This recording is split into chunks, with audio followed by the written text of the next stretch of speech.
Loose split dive on it. This is twice now the Celtics have been first to the floor. They try to save with Horford. Unbelievable. Boston first to the floor. So good. Brown fakes, fires up the three. Tatum dives on the floor. Everybody dives. Jaylen Brown with the flush. Blocked by Porzingis.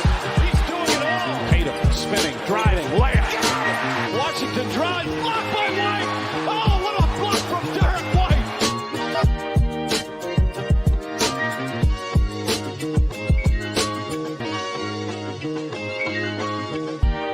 Welcome into another episode of First to the Floor. Ben Vallis here. Thank you for joining us. Hope you're doing well. We've got some big potential ownership rumors to get to tonight, and later the first in our player deep dive series. We're evaluating Payton Pritchard, strengths, weaknesses, where can he improve, and much more. Wayne Spooney and Jake Eisenberg both joining me here, guys. How we doing? We're good. A couple of days in between here, which has given us like some time to do some divorce level research on Payton Pritchard. Yeah, it's, Can't wait to get to it. It's looking good. Yeah, the papers are filed. I got served this morning. It's bad news. But yeah, doing good, man. I'm looking forward to it. Yeah, man, me too. Sounds good. Folks, hit that like button. Tell the algorithm this show is worth recommending. Check out Spooney's latest piece on Celtics blog, Where Can Jaylen Brown Go From Here? It's an excellent breakdown on what Jaylen Brown's career trajectory might look like from this point going forward. The link is in the description below. Another link that's in the description, playback.tv/Celtics blog. Join our playback room if you haven't already, because Jake and Spooney, we're going to be hosting an NBA Finals rewatch party in the coming weeks, I think, in lieu of an inability to do so. Jake, does that sound right? Yeah. I think that's a great off-season plan. We'll start with game 1 of the finals, go 1, 2, 3, and then game 5. Because there was no game 4 from memory. No, it didn't happen. Yeah. I mean, we've been doing our own rewatches, so it makes sense to get together rewatch party style and watch the finals as a group there in our playback room. Again, that link is in the description. And finally, go check out our friends, the How About Them Celtics pod and the Celtics Lab podcast if you enjoy the show. You're going to love those guys as well. Okay, the Payton Pritchard deep dive is coming shortly, but first, we've got some news to get to. Bill Simmons dropped an ownership rumor nugget on us on his podcast yesterday. He said, quote, I don't care if I get aggregated on this because I'm right. The league wants $6 billion for the Celtics franchise. And then he went on to say there's been legitimate buzz in the last few days about Jeff Bezos buying the Celtics. And I think it's real. I think he's going to be one of the suitors, end quote. So Spooney, Jake, we've got this Dr. Evil level evil billionaire vying as a potential ownership candidate for the Celtics. How are we feeling about this one? I'm a huge Bezos guy. Love him. Idolize him. Big fan? Yeah, huge fan. The most I know about Jeff Bezos is that I get boxes from his company constantly delivered to my house, and they always contain clothes, which is not so exciting for me. But, I mean, he's super fucking rich, which, like, you need somebody like that to keep this team together. I'm of the opinion that there are no ethical billionaires in the world. Like, it's just not possible. I don't know much about Bezos being particularly horrible, though, which is maybe a good thing. But I also am, I fully admit I'm totally ignorant and have no idea. So he could be, is he terrible? No, I don't know. It's not great. It's not great. Oh, shit. All right. Well, never mind. It's not good. It's not good. I'm with you, Spooney. Like, look, someone bad's going to buy the team. Someone bad probably already owns the team, you know? Yeah. And so, like, that's just the reality of sports owners and billionaires. And look, man, to quote Derek White, Richard White, be a good person. You know, control what you can control within your little sphere. And look, I'm not Greta Thunberg, dude. I'm not a change the world kind of guy. You know, I'll change. I'll be a positive influence on the community around me. And all we can hope for is someone's going to buy the team. And are they going to let Brad Stevens cook? And are they going to pay the luxury tax? That's all we can and should really be worried about as little peons under the feet of these giant billionaires. Yeah, definitely. From a financial standpoint, he's basically immune to the consequences of the second apron and the repeated tax and all of that. His net worth, Bezos, is $195.7 billion. And for reference, Steve Ballmer is just a measly $123.8 billion, which is an insane amount of net worth to amass as a single person, a single citizen of this earth. Crazy, dude. In theory, he can afford whatever financial penalties the Celtics have coming if they want to keep this group together, which is great. But he does have a history of shady and unethical business practices, which good. I think we've all agreed that's a Excellent. pretty common trait for that of an evil or slash and any billionaire. But I'm not going to go through the list. It's a long list. If you look up criticisms of Any Amazon favorites? on Wikipedia, Yeah, it is a any long- lowlights? Well, there's a Highlights. whole litany of criticisms regarding like treatment of workers and I was gonna poor say, working yeah, that one. conditions, Yeah. substandard wages, opposition to trade unions. Amazon have done their best to monopolize like a number of e-commerce practices since the late 90s, including trying to get a monopoly on the printing of books and then telling publishers that only sell books printed by their own service. They hold all the data around what people sell on their marketplace, and then they use that data to identify their own replacement products that they can manufacture to sell for less as replacement products as well. That's just a Awesome. few examples. So, you know, Look, I guess if- in one yeah. way that's how you become rich, is I was just gonna rip say, everybody else off. But it's here's the pretty, thing. pretty shady. Here's the thing. I'm an eternal optimist. If he like his goal clearly is to just like make Amazon the biggest, scariest entity in the corporate universe, right? Like in theory, his goal in owning the Celtics would to make them be the biggest, baddest NBA franchise in the history of the sport. And how do you do that is you pay the luxury tax. And like he's a businessman. Why have the Celtics been the most successful franchise in the past 5 to 7 years? And I love that we can say that because we have the title now. And they've won more playoff games than anybody else. And why is that the case? They have Jaylen Brown, Jason Tatum, and Brad Stevens, whether he's a coach or an executive. And that's the reason the Boston Celtics have been at the top of the NBA for all this time. So if it ain't broke, don't fix it, I guess would be, my billionaires, my advice to Jeff. Yeah. Jeffy boy. Well, so a couple things. Some of those negatives are just like some like a large portion Capitalism, of baby. America, yeah, Totally. like believes like anti-labor union and stuff like that. But I'm not going to defend him. Is he the type of personality to go full Ishbia and like impede on Brad Stevens' decision making? That, from a Celtics standpoint, is I think my biggest fear. Is like he comes in and he's like, I built the largest corporation in the world. We own the moon. I know more about backup point guards than you do, Brad Stevens, because I'm that successful. Like, does he have that personality? I have no idea. I'm asking you guys. Yeah. Yeah. So, again, making shit up here, but like, I A good way to start. I think Jeff would really like Joe. Like Bezos has, become this like a lot of these billionaires now, like these alien type figures where they like are now trying to do all this anti-aging stuff. Like they look like they're getting younger as they get older. Part of that is just like they were super unhealthy and they're like come up, and because as they like built their companies and now they're like doing jujitsu and exercising and stuff like that. And like this growth mindset, which applies to both growing the biggest possible business, but also like living the longest so I can control as much grains of sand on this planet as I possibly can.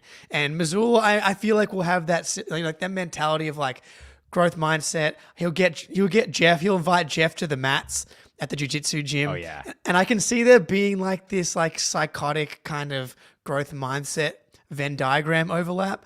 So I think I think I can see why someone like Bezos would appreciate the way the Celtics have won and built the organization kind of from start to finish, but especially the last kind of period here.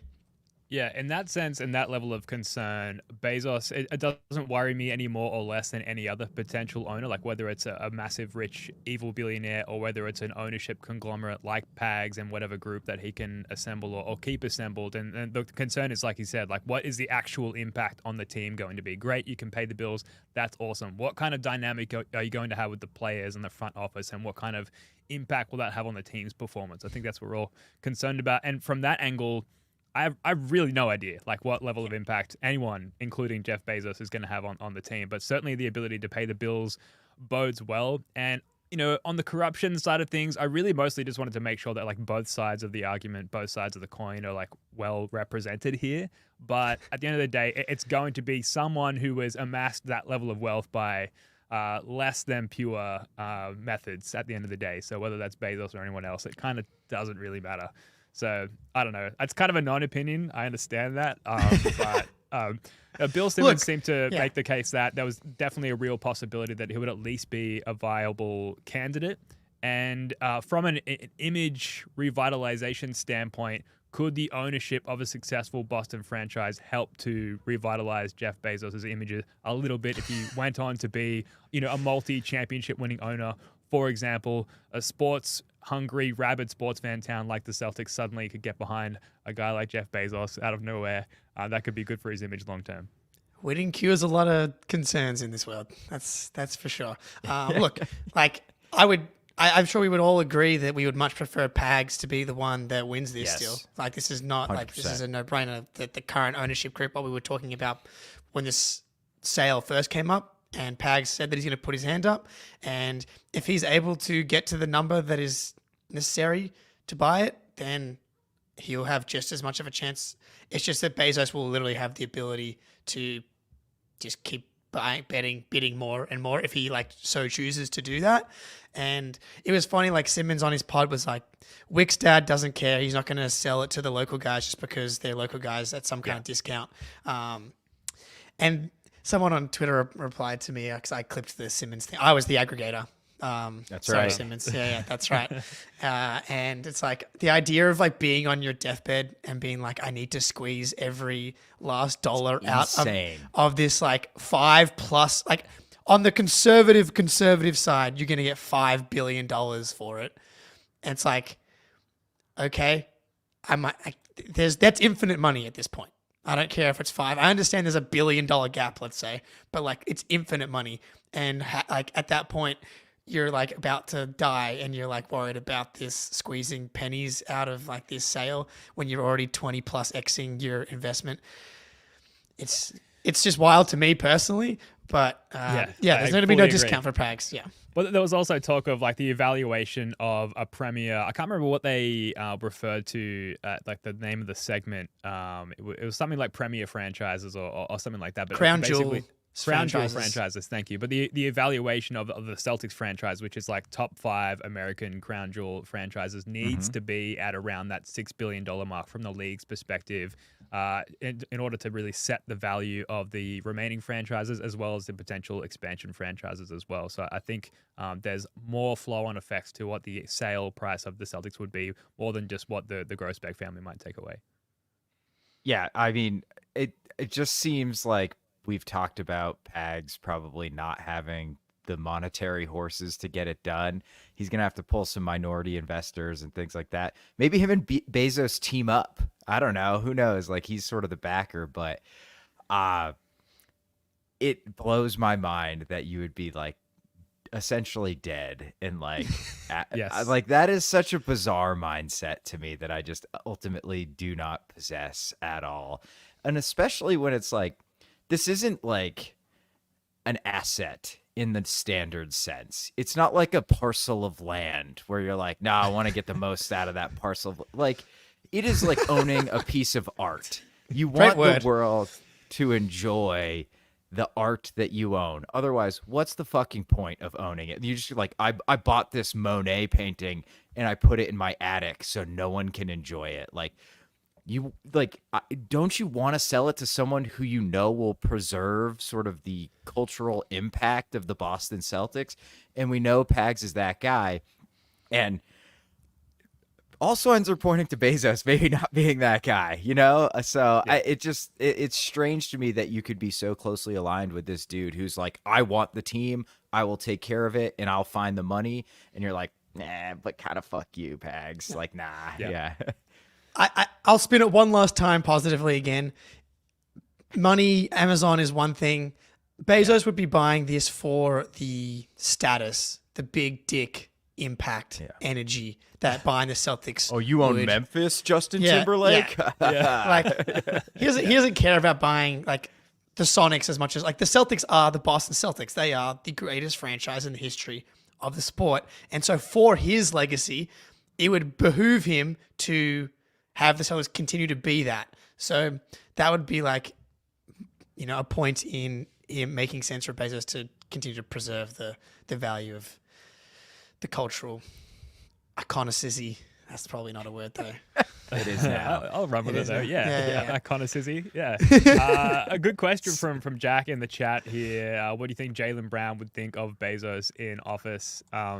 Maybe unfair to speculate how Jaylen Brown would feel about that. I feel like between the three of us, we're just sort of uncovering a lot of the initial layer Jeff Bezos details ourselves. But it sounds like we're like, he's just up there in a tier with other, successful business billionaires who do not have a clean record. And it's not like we're going to be presented the choice of like some angelic billionaire who's going to come and bring all of their, high flying ethics with them. So I kind of think this is where we can leave it. I don't know. Any other thoughts? Yeah. Jalen's hung out with some also not awesome people in his life too. So Great point. Yeah, I could see Jaylen going anywhere with Bezos. Yeah, like same. he could be a huge fan. He could absolutely hate it. Anything in between. I have no read. Before we move on, Sadie in the chat, really appreciate you being a big fan and really appreciate you believing that we can get a signature from Jason Tatum. We'll work on it, and if we get one, very happy to send it. We'll get 4. Yeah. The fourth one to you if we're able to get them. Yes, please get me one as well. Moving on, Guerschon Yabusele has dancing bear his way down to Philadelphia per Tim Bontemps of ESPN, signing a $2.1 million minimum deal with the Philadelphia 76ers. Worst case scenario, Jake Spooney, what do you think? Horrible. Pretty much, I'd say. Yeah, this is really sad because I was so excited. I loved watching Yabu in the Olympics. He was awesome. Everyone was like, Danny Ainge was right yet again. And yeah, for him to go to the Sixers is like, it legitimately hurt. I woke up and I was like, damn, man, you're not Yabu. Not that beautiful caboose. Like, yeah, anywhere else, dude. Anywhere else. Feels like we're on a crash course to meet Philly in the playoffs this year. And the second, if he busts out the arrow celebration when he hits a big 3 and it's like a 30-point blowout loss, it's going to kill me. It's going to eat me alive. So it's brutal. And like, if he plays well, the Sixers fans are going to be insufferable because we have an open roster spot too. Like, that's the worst case. That Miami, I think, is number 1 because he probably would have turned into an all-star. Philly's probably number 2. That's a good point. Yeah, man, derriere extraordinaire, the dancing bear. I'm terrified of what he could become. But, what we know about FIBA basketball is it's kind of 50-50 in terms of its NBA applications. So will he or won't he be the French international basketball level Yabu in the NBA playing deep on their roster, I would imagine. Like, who knows if he's even going to be in the rotation, at least early on. Does definitely fit a positional need for them at sort of that stretch 4. But it remains to be seen if he can be impactful and effective on an NBA floor. And that's where I'm torn because, like, I love Yabu. I love the Yabu times and the memories, the happy memories in Celtics green. So I want success for him individually. I do not want success for the Sixers in any way, shape, or form. So very conflicted. So here's the thing, though. If he plays really well, it's probably not well enough to really, like, make them good enough to beat the Celtics. So that's like, we always got to separate these two things. 1, was this a good move? And 2, the other side of the coin, are they better than the Celtics? No one's going to be better than the Celtics if they've constructed like the perfect basketball team. Top end talent, top end depth, real depth, like you name it, they've got it. Versatility across the board. This was a really nice move in the context of the Sixers with what the tools they had available, positional need, as you said, Ben, upside veterans minimum move, like Marcus Morris. I was listening to Trill Bro Dude on Ball breaking it down. Like they were looking at Marcus Morris and the other veteran minimum guys, like typically like old, no upside type of guy. Mm-hmm. At least Yabu has like legit upside at a position that they need. Like right now, Caleb Martin's their starting power forward, and even if Yabusele is your starting power forward, that's probably not an awesome place to be in for this current season of the NBA. And like, it's funny, I broke it down for us, like when we talked about Yabu, like, because I've seen it floating around Twitter now, like last 5 seasons, he's shot 40+%. And it's like, that's true, but his sample size is like one Sam Hauser season of total 3-point attempts just because they don't play that many games. And the volume's like pretty good, like 3+ attempts for the international game and for a power forward, but it's closer line which does make a difference. Even Josh Giddey was cooking from the 3 Olympics. Everyone's cooking from 3 in the Olympics except for Jason Tatum. Yeah. Schroeder, Franz Wagner. Oh, Jokic hit like 1-3 in the whole tournament too. But so good move for Philly. I think like objectively, like really good move. I think that they've got massive overall playmaking problems though. Like the more I look at their team, like I think Kyle Lowry is the best passer on the team. And we're going to do our rivals series in the offseason as well. We'll get Trill back on the pod to talk about the Sixers. But like if them losing Batum was a disaster. Like he was like I had almost hesitate. Derek White, light, very, very light. Ooh, very light. But he's fucking awesome role player. Like he was the only dude on that team that could consistently throw really good entry passes to Embiid. This ends with Philly losing a series with Embiid averaging 5 turnovers a game again, as it always does. Yeah. Real quick on the Yabu contract. The one thing, they didn't get him for 2 years, so that means they don't have early bird rights. So if he does play well, they basically can't bring him back. So that's kind of a nice little undercurrent. Is like, wow, this dude's awesome. He's like a great 7th man. Well, he's going to need $7, $8, $9, $10 million a year. And they won't be able to give it to him because they won't have his bird rights. So there is that. There's not really a ton of long-term upside for Philly unless they want to use their mid-level exception on him. And then it's like, oh, shit, you got to use your mid-level exception on Yabusele? All right, that's fine, Philly. Go ahead. So it's not all good for the Sixers. But I do like the move. He's got the profile of like a useful bench wing in the NBA. A little switchable, can shoot it a little bit, decent rebounder.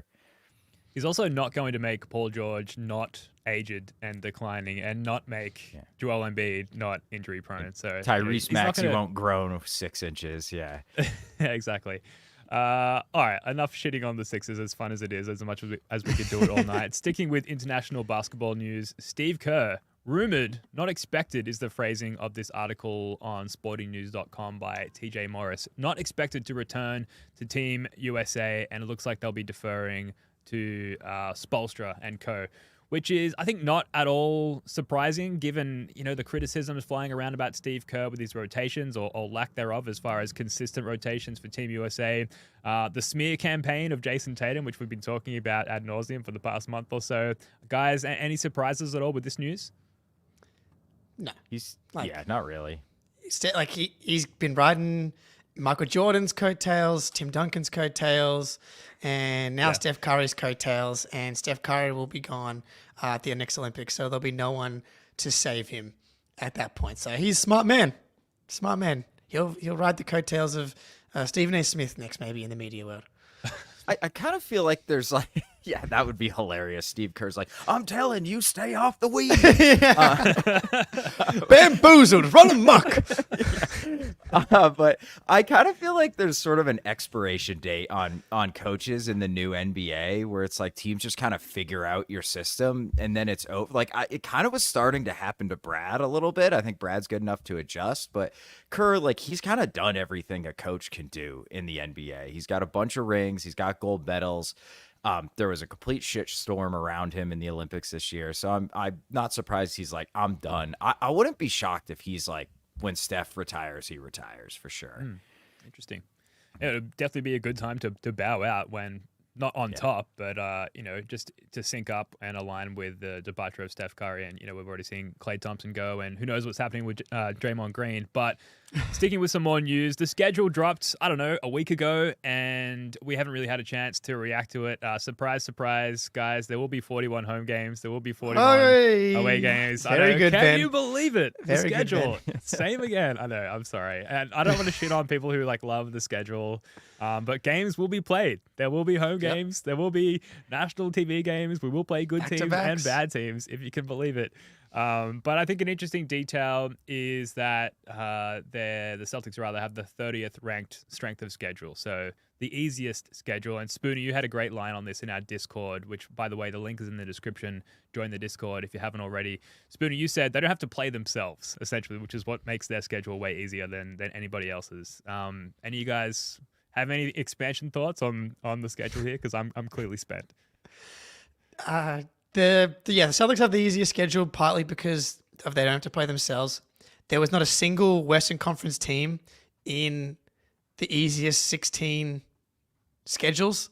So between being in the East, being the Boston Celtics, and then in our division, if I'm not mistaken, who's in our division? It's the Nets, the Sixers, and the Raptors.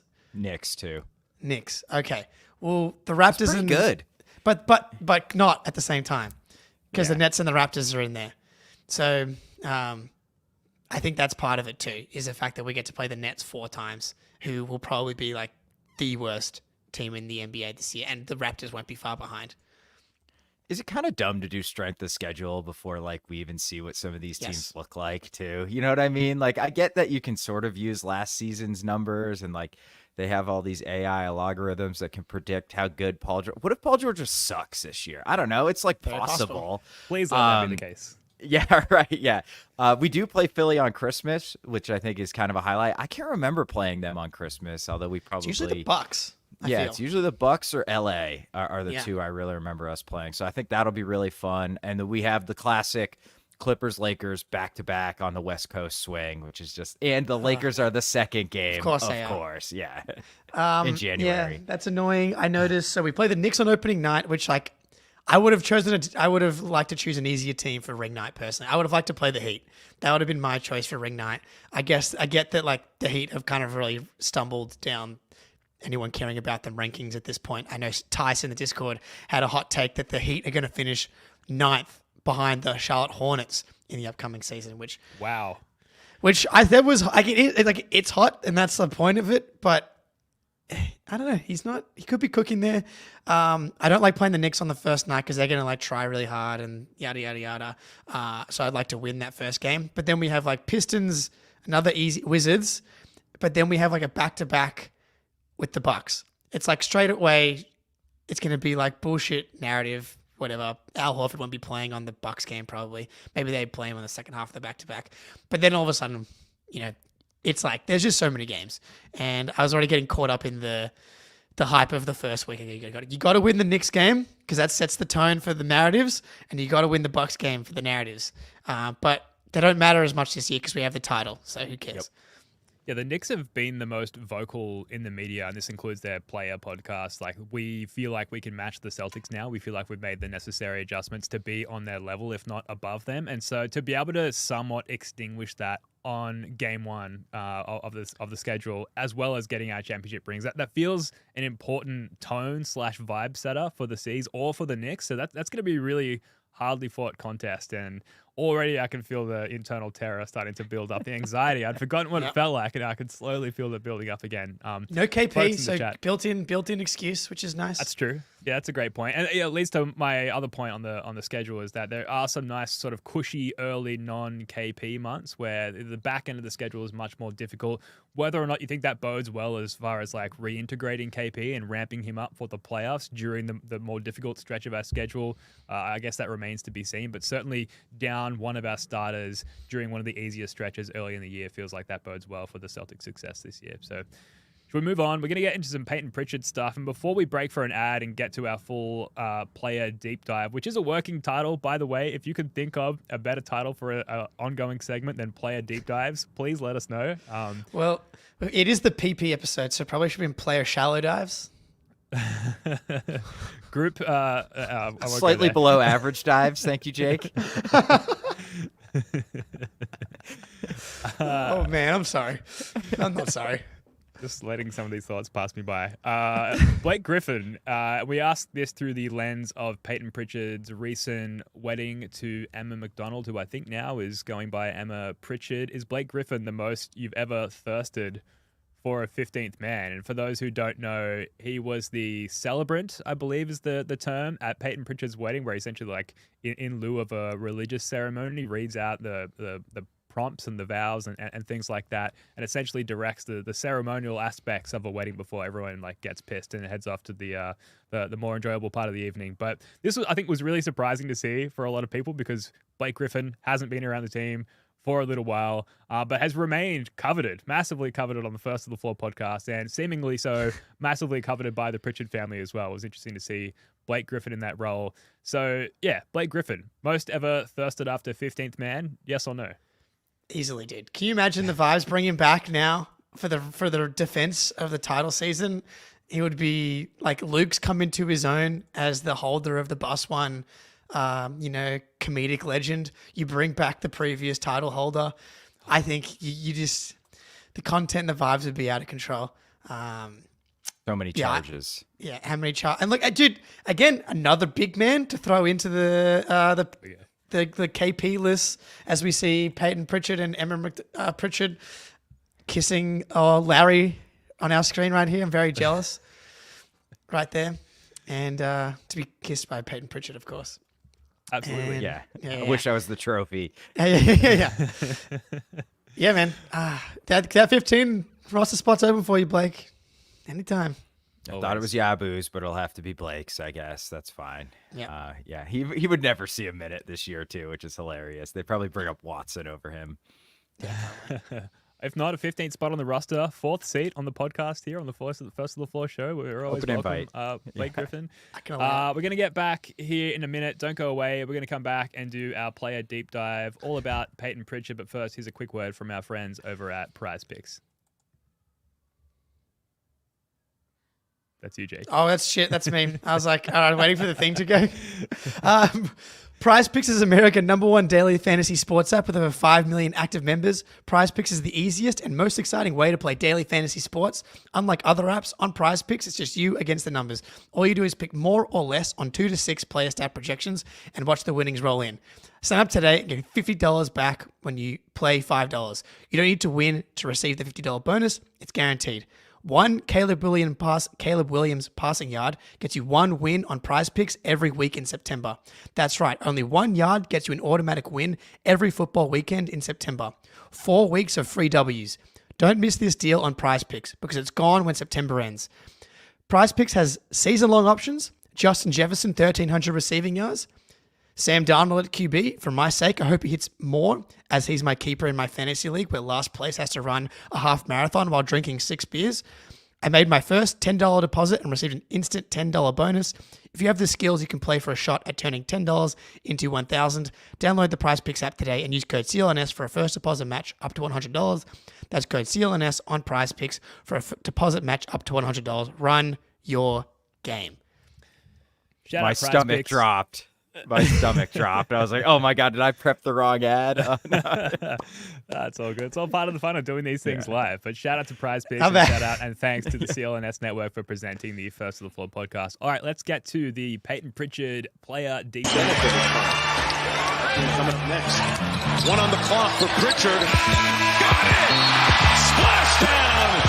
It's Payton's place here in Atlanta. Getting more burn in the absence of Marcus Smart. Got to a nice spot.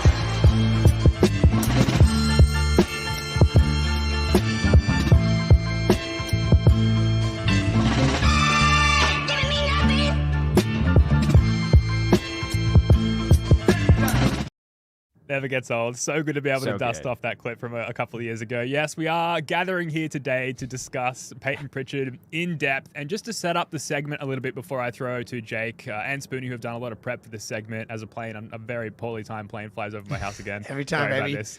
Every time. So player deep dives, like I said, is a working title, will be an ongoing segment through the offseason. We're basically looking at all the aspects of a given player's game, so scoring, playmaking, defense, rebounding, etc., and assessing for strengths and weaknesses.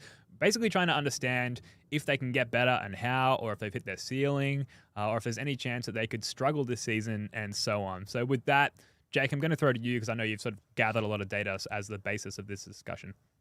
It's been a good ride with PP across his career so far. Really good draft pick in hindsight from Danny Ainge. Like, yes, maybe drafting I almost said Madar because I was reading the 2020 draft picks earlier and his name stuck in my head. Desmond Bain, a couple picks behind Jaden McDaniels. But other than that, like Pritchard from then on for the rest of the draft was a really good pick. Couple trade requests along the way last season, which is funny to think about now. But really good season for Payton Pritchard, regular season and playoffs. And I thought it would be fun to kind of play like a skill, is it a strength or is it a weakness? And we'll start on the offensive side of the ball, and we'll go with the shooting.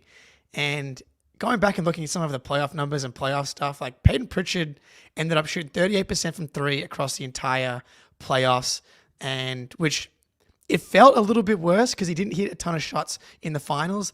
Obviously, he hit the two biggest shots of his life, and they happened to be half-court shots in the finals. But across the playoffs, really good shooting the ball, especially in the Cavs series. Going back and having a look, he hit a couple of like big nuts shots in the Cavs series, and I got two of our favorite ones here. They're a little exhausted. They've put forth a lot of effort. Who is going to be the first one to settle down? Will it be the Cavs and get themselves back into it? Wow, Pritchard from the logo. Pritchard, Cleveland out of fouls, a step back three, splash. Dude, the first, you're on mute, Ben. The first one where he looks like he's Steph Curry or like Damian Lillard, like just like lead initiator. 7.5 minutes to go in the fourth quarter in a tight playoff game on the road, and Payton Pritchard pulls up for a freaking logo three over Donovan Mitchell and knocks it down. It's like no one. I don't think anyone expects him to shoot that. The commentary team, the Celtics, but he's been hitting those types of deep shots for his entire career. Coming into across the season, he was 3 for 10 in the playoffs on 30 plus feet shots, and 5 for 21 on 30 plus feet shots in the regular season. So shooting wise, really big, 50% from three across the entire Cavs series. And like, if you're going to get that from your eighth man, shooting wise, like that's just going to help you stay in games, extend leads, swing games. You couldn't really have asked for much more from a shooting perspective from Pritchard in the playoffs. Yeah, I think Pritchard shooting isn't just a strength. It is like the foundation by which his entire game is built. The catch and shoot is just absolutely ridiculous at this point. 40.4% on all catch and shoot jumpers. Shot better on guarded catch and shoot threes than he did on wide open ones. Both are over 40% though. Pull-up jumpers, kind of a down year on pull-up threes. All these stats include both playoffs and regular season. 41 to 84 on pull-up threes for 33%, which is fine. But I think the big thing he added to this game was he shot 51.4% on pull-up twos. So that's something he just really never attempted in previous seasons, and it's something we saw him as the year went on. Like, Jake, you were always calling out, do the McConnell pull-up, do the McConnell pull-up. He really started to get comfortable with that shot, and I think it's going to be a big way for him to punish defenses who run him off the line, and we'll probably get to it, but he's not going to ever generate a ton of shots at the rim. He's a 6'1" guard, and he's not like, Ja Morant athletically. So he needs that shot in his bag to really develop his game. But he's one of the more efficient spot up guys in the NBA, 70%, or rather 71st percentile in efficiency. It is, if you can shoot that well and stay in front of guys, you're going to have a very long NBA career. And Pritchard did that when he first came into the league, and now we're seeing him start to grow his game. But the shooting is just like the foundational piece of his entire offense. Yeah, that was that graphic tweeted by, I think it was Crumpled Jumper earlier today on Twitter, talking about stretching the defense, like how far away from the basket on average was the other team's rim protector standing when each of these offenses attempted a shot. And you can see like the disparity between the Celtics and the rest of the league. And I'm not saying that the other team's rim protector is primarily guarding Payton Pritchard at all, but like this team is got to slow him down somehow, dude. Yeah, exactly. This team is like absolutely constructed around like you need to be able to shoot. You need to be able to shoot efficiency either on pull-ups or catch and shoot. And Payton Pritchard is like absolutely on brand as far as that team construction. He's just as valuable and effective in that facet of his game as anyone else on the team, if not more so. And Synergy have this way of many actually different ways of sort of categorizing and evaluating different shot types. And they actually give like a verbal rating on each of them as well. And it sort of ranges from like bad, below average to excellent and everything in between. And all the shot types on Pritchard's Synergy profile are either very good or excellent, except for what you mentioned, the Spoonie, unguarded jump shots, which is merely average at. So absolutely a strength of his game, shooting in general, but especially pull-up shooting. Yeah. Okay. Shooting clearly a strength, especially from the outside. So if we go inside the arc, scoring inside the arc, now I'm like the percentages are kind of ridiculous. He was a 74% restricted area shooter in the regular season and an 82% restricted area shooter in the playoffs. 14 for 17 in the playoffs in the restricted area. Floater range, 38% in the regular season, 46% in the playoffs. Mid-range, 56% in the regular season and 6% in the playoffs. Small sample size, 1 for 15. That's the part of the game where I think I would go weakness at this point, partly just because of the hesitancy to go to it. Like, as you said, Spoonie, I'm like begging him to take those McConnell fadeaways. Obviously, the mid-range didn't work out in the playoffs. I feel like he missed a ton of like shots that I know he can make in and outs around that area, which is why I wanted to take more in the regular season, because I think that can be a weapon in the playoffs, to your point, Ben, about people running him off the line in the playoffs next year. Like, can you just find those types of shots? Like, I'm a massive believer in his ability to hit any type of jump shot, especially those mid-range shots.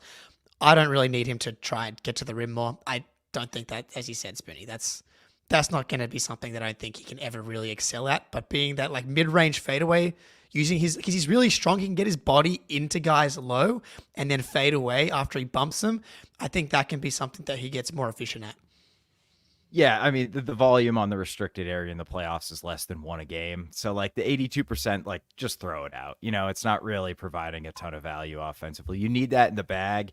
I'd like to see him try it a little more. Even 74% is, like, ridiculously efficient at the rim. I think it's better than Tatum finished this year. So, like, maybe up the volume some just to see if you can develop some of those like wacky finishes that Kyrie has where you like kiss it off the backboard. Probably not going to happen. Put it back in the bag in the playoffs and never see it again, maybe, but that's all part of skill development. So I would like to see him up the volume, even if it's makes him less efficient at the rim. But yeah, his 2-point career is going to be made, I think, in the floater range and in the mid range. He's already a great mid range shooter.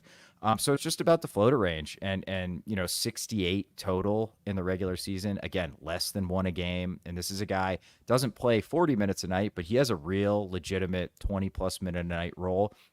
And he's on the ball a ton in that role. And he's taking less than 1 floater a game. It's just not enough, man. Like, get that volume up. Even 40% is not bad from floater range. And it will open up different parts of his game. It'll draw bigs a little closer to him. Maybe he can sneak by and actually get into the restricted area. But yeah, I think the mid-range I'd probably say is a minor strength just because he's so efficient from there, even if that volume's pretty low. But otherwise, scoring from 2 is definitely a weakness. Yeah, it's been interesting to see how his game from scoring inside the arc has evolved since he came into the league. Like, he's always been able to crack guys off the dribble, but initially, and this is, common with most rookies, he didn't really know what to do with himself once he got downhill. And then as he evolved as a player, started to see him gnashing a lot, like just cutting through the paint with the ball, keeping that dribble alive and like looking for second and third opportunities. And then more recently, we've actually seen him with those TJ McConnell pull-ups, like you say, Jake, and actually getting those like short middies up and outside of the playoffs, actually being really effective. So, you could call it a weakness. You could go like full corporate HR and call it an area for improvement, one area to challenge oneself. Growth area. Get there. Growth mindset, Kaizen. But get that volume up, particularly in the regular season where perhaps after this Olympic campaign, there's going to be less minutes for Derek and Drew, more minutes in the rotation for Payton Pritchard. Like, let's see that volume up. And with KP gone, we are going to be looking for more scoring punches elsewhere. So great opportunity to dial up that volume a little bit and work on that area of weakness. I think part of this is like his role, and like I think he makes good decisions, and not just like actually with the ball, like that was a smart decision in a split second, but like knowing his role and not forcing the issue. So like didn't force it at the rim and pull it out, make a play for somewhere else. Even if we wanted to take some of those mid-range shots. Looking at his playmaking now and assist to turnover numbers, like one of our favorite things to talk about, like 4.61 assist to turnover ratio in the regular season, dropped to 2.86 in the playoffs, which is still really good. I think part of that though is like a lack of aggressiveness with his playmaking and like being quite conservative with the ball. And on one hand, I'd like him to kind of press the issue a little bit more to see what he can do. But at the same time, it's like in that role and on this team, we don't need guys to play without like outside of themselves. I looked at Grant Williams. It's like on this team, the talent is so good. and they're playing so well that like we just need these ancillary guys to play their role perfectly and not make mistakes and dominate the margins, which is like one of the most underrated things with this team is like they're so talented and they just like hammer the margins, turnovers, rebounding. And so while I would like to see Pritchard maybe be a bit more aggressive with his like passing and playmaking at the risk of, seeing that assist to turnover number come down a little bit, I'm torn because I'm like, that is kind of what they need from him at the same time. Yeah, it's tough. I mean, I would say like playmaking wise, he's probably average for a bench guard. Regular season, he was actually kind of great. He was behind the 4 starting guards and wings on all the tracking stats for passing: assists, potential assists, assist points created, adjusted assists.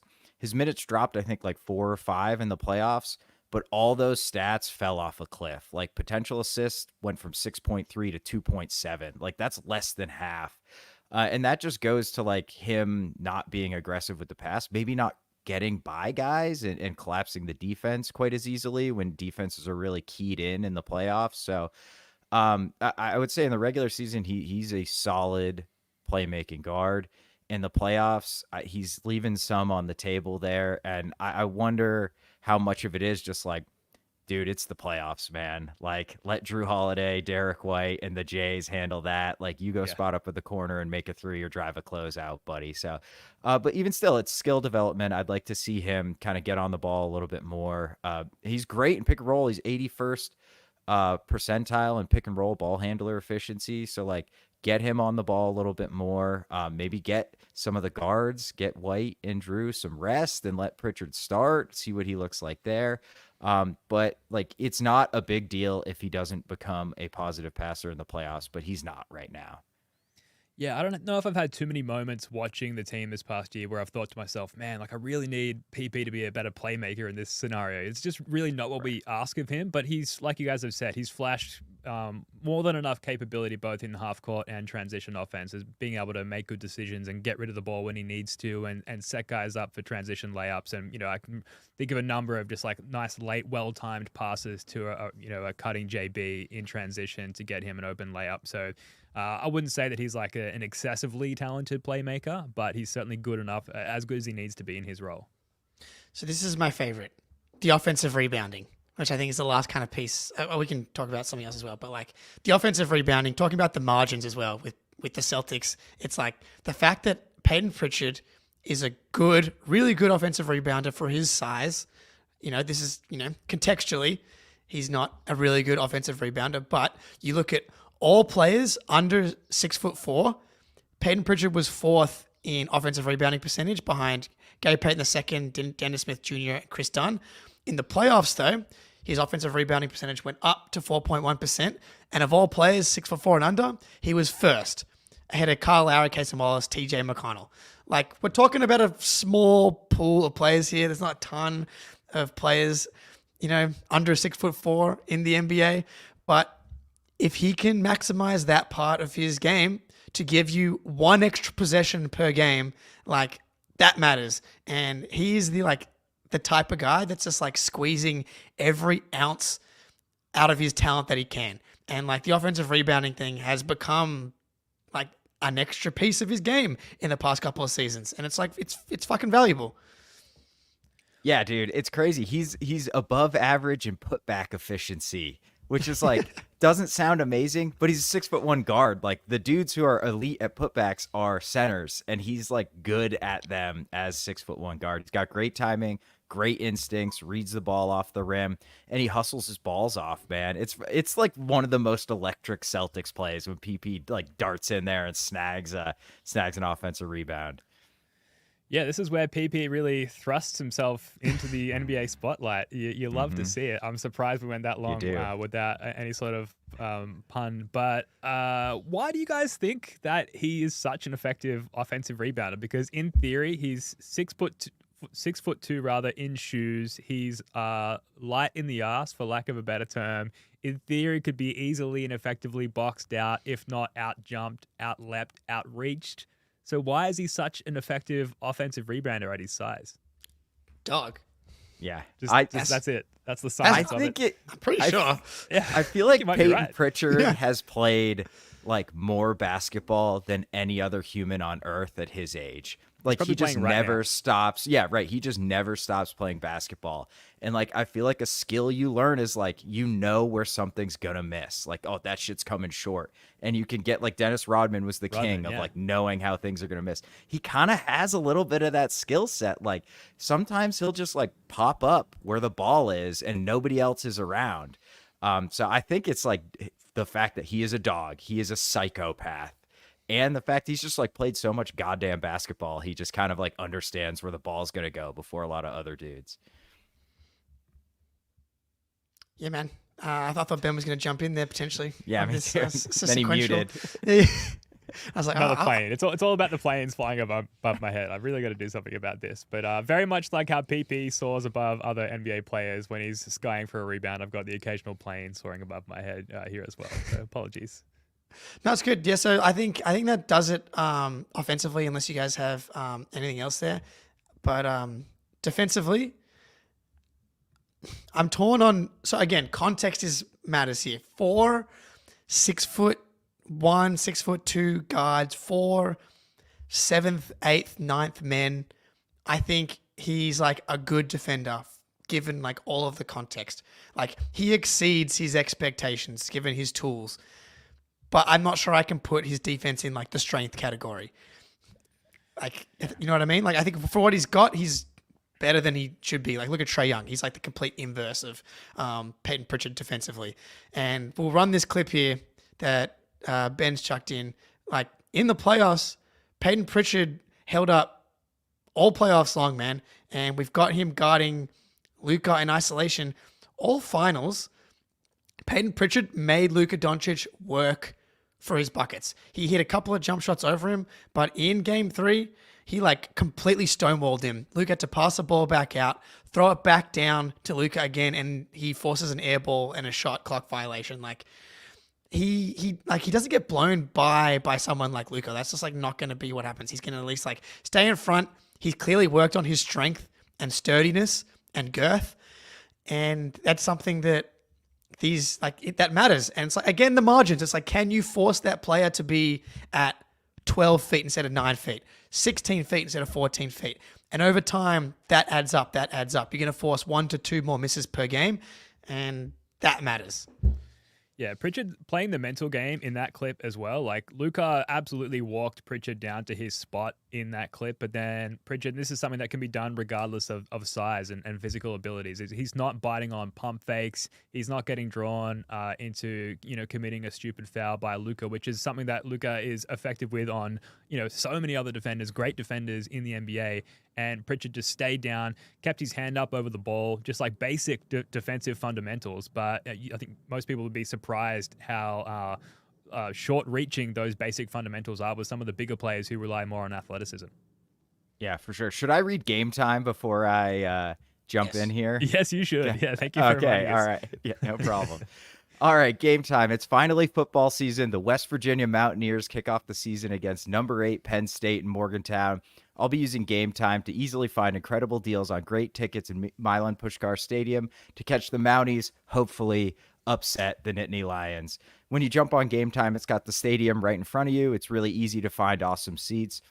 You can get amazing deals like the aptly named Super Deal, which can save money and get you a great spot in the stadium. It's also got concert tickets and tickets to a bunch of other shows, so definitely check that out. Personally, I love the all-in pricing, which you toggle on, and Game Time shows you the full price up front, no surprise fees at checkout. So take the guesswork out of buying concert tickets or sports tickets with Game Time. Download the Game Time app, create an account, and use code CLNS for $20 off your first purchase.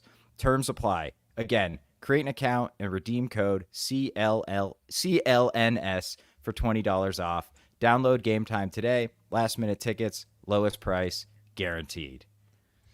Shout out Game Time. Shout out CLNS for presenting the First to the Floor YouTube show, audio podcast. Make sure you subscribe to our YouTube channel if you're not already. Click that little bell symbol to get notified of when we go live. Sometimes we do impromptu live shows, or just like we forgot, or I forgot rather, to throw to that ad read much earlier. Sometimes I forget to tweet out the fact that we're doing a pod. So click the notification bell, get notified when we're going live, subscribe to the audio podcast, and Jake, I'll kick it back to you. Yeah, defense. I think it's technically a weakness. Spoonie, I'll throw it to you. Okay, so I think ultimately he does the most important thing a defensive player can do. The guy he's guarding stays in front of him. He's 83rd percentile defensively in ISO efficiency, 80th percentile in post efficiency, 49th percentile in pick and roll ball handler, which is not great, but the pick and roll is not traditionally like you're getting squared up against a guy one-on-one. And that you can build off of. Like, you can be a solid rotation player if that is your skill set. It's basically what Sam Hauser does too. Although I think Pritchard is quicker footed. He can guard, these smaller guards. He does a really good job of staying in front of those dudes. And he's strong enough to stop Luka from putting him in the basket and getting to 2, 3, 6 feet, whatever it is. So, the problem with Pritchard ultimately is just his size, right? Like, if we have to switch a pick and roll, he gets switched onto a big, then we've got to scram it out and try to get, usually it's Tatum or Jaylen Brown coming over from the corner. Pritchard exchanges covers with him. And anytime you're reacting to an offense like that, it can create gaps in the defense. It can create confusion. You can give up buckets. And if we don't scram him out, he can get bullied on mismatches, or it hurts our rebounding a lot at times too. So there's some weaknesses in his game. His off-ball or his off-screen numbers on Synergy are really, really bad, which is not something I really notice. So I wonder if there's some goofiness in there. Like, defensive efficiency numbers are always kind of weird, so I don't totally trust them. But he's just a really solid defensive guard. And I think, like, contextually, given his size limitations, I'd say he's an above-average defensive player. But overall defensive impact is probably average or slightly below average.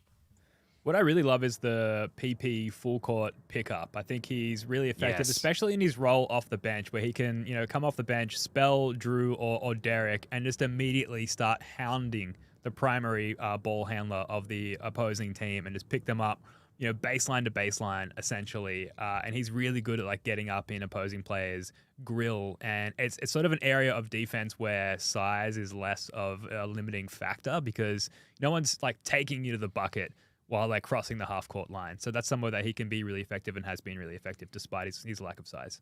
So much of defense is like it's not just all heart and effort. There's definitely an IQ to defense. Like, Derek White obviously busts his ass, but, like, he has, like, an innate ability to play defense in a way that, like, some guys, like D'Angelo Russell, saying he wants to be Derek White. I don't care how hard D'Angelo Russell tries. Like, unless you started playing defense, like, as hard as you can from, like, 10 years old, which D'Angelo Russell definitely was not someone who was dropping 30 probably from, like, 10 years old and has never really focused on defense.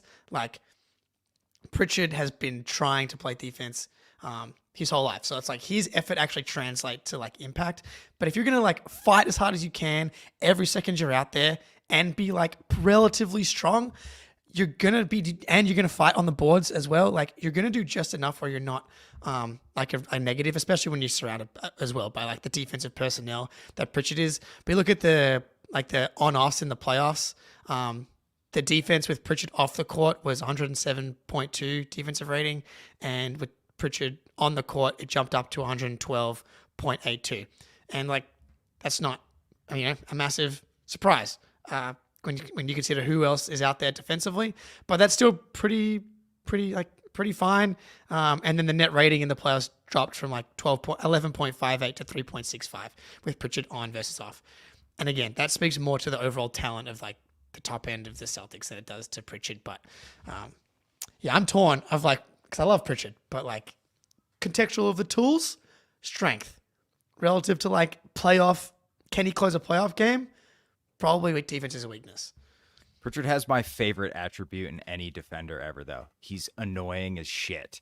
And that, like, I think that matters, dude. Like, if you're playing in a playoff series and it's like, this motherfucker's guarding me full court every single possession. Like, Kyrie and Luka did not want any part of that. And it wears dudes out over a playoff series. So I think that's kind of a big part of his game. Just, like, the pure, like, it's kind of a cliche, like he's got that dog. He does. Like, Pritchard is the dog player. Like, he has built his career on shooting and being a dog.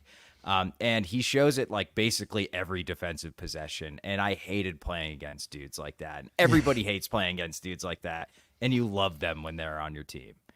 Yeah, I threw a question at you guys. I think it was last offseason. It was basically like, who is the biggest like pure hooper baller on the Celtics? And I think the general consensus was either Jason Tatum or Payton Pritchard. And has your sort of feelings on that swayed closer towards Pritchard in the last year or so since we last talked about that? Because he just clearly is. And I pulled up, and this is from years ago now, but I pulled up his 3-on-3 FIBA tournament footage from like back, I think it was in high school or early college years, where he's just dropping the nastiest moves on like everybody in that competition. He almost doesn't look like he should be there. He looks like he should be on like an and one mixtape, but he's just fucking destroying everybody. And he has this like pure hooper vibe about him. And it's so fun to watch that translate into more of a consistent NBA friendly skill set as he ages. Yeah, I think we can give it to Pritchard. Like, you every coach, like in some, I was watching the All In documentary again, and Pritchard's got his own little like segment in there, and like one of the coaches is just like, she's just saying, I've never seen someone work as hard. And they say that about a lot of people, obviously. Like, I think if you asked her who works harder, her or him or Tatum or Jalen, she'd say the same. But like, she's like, no one works harder than Pritchard. You got videos, they go down to celebrate the Larry O'Brien in Miami, and you got videos of Pritchard at like some random pickup court, just like dusting dudes. Like any chance he gets, he's like playing hoops. And he's like, one of my favorite stories is he in the offseason, he pays like international players to like come and just defend him and play one-on-one with him. And so he's just like going against like real professional players in the offseason over and over again. Like, yeah, it's hard to not like, that's just so sick, dude. Can you, I'll come. You don't have to pay me. I'll try really hard there. Yeah, I'm technically an international hooper. Yeah, let's go. There's a garage somewhere in Westland, Oregon, with bloodstains on it. Yes, from Payton Pritchard's hands because he dribbled the basketball for so long he bled. Like, yeah, I'll give it to Pritchard. He's the number one hooper. Like and I don't even know how much. I feel like he's the type of basketball player that doesn't even like watch it, because it's like if he sees someone dribble a ball, he immediately has to go play. Like, he's not like KD will sit back and like watch games. Like, Pritchard's like, did I hear a ball dribbling? Oh no, I got to dart to the nearest court and play right now. Yeah, I can see him just like building his own like court, like wherever he's living, and just like king of the court every night. Anyone? You're all welcome. I'm just going to be here for the next 4 hours. Honey, what type of couch do you want? Sorry, babe, I'm picking out my backboard right now, okay? Yeah. I'm on the phone with Spalding right now, dude. You got a bidding war between Spalding and Wilson happening. Yeah. You have to make the couch out of the disposed skins of Spalding and Wilson basketballs. It's really acceptable couch material. Jake, this was a lot of fun. Definitely thank you for throwing this segment together. That's going to do it for this one. Thank you so much for joining us. Let us know in the comments which player you think we should deep dive on next. We're going to make this an ongoing segment throughout the offseason, and looking forward to diving in on the next player potentially later this week. So let us know your thoughts in the chat. We'll be back, like I said, later on in the week and again twice the week after, and so on and so forth until the season finally starts. Man, I'm missing our guys. Really starting to miss the Celtics. It did not take long after the Olympics wrapped up for me to start feeling these massive withdrawal symptoms. Jake and Spoonie nodding like they feel the same way. So we're going to leave it there. Spoonie, Jake, love your work, guys. Until next time, go Celts.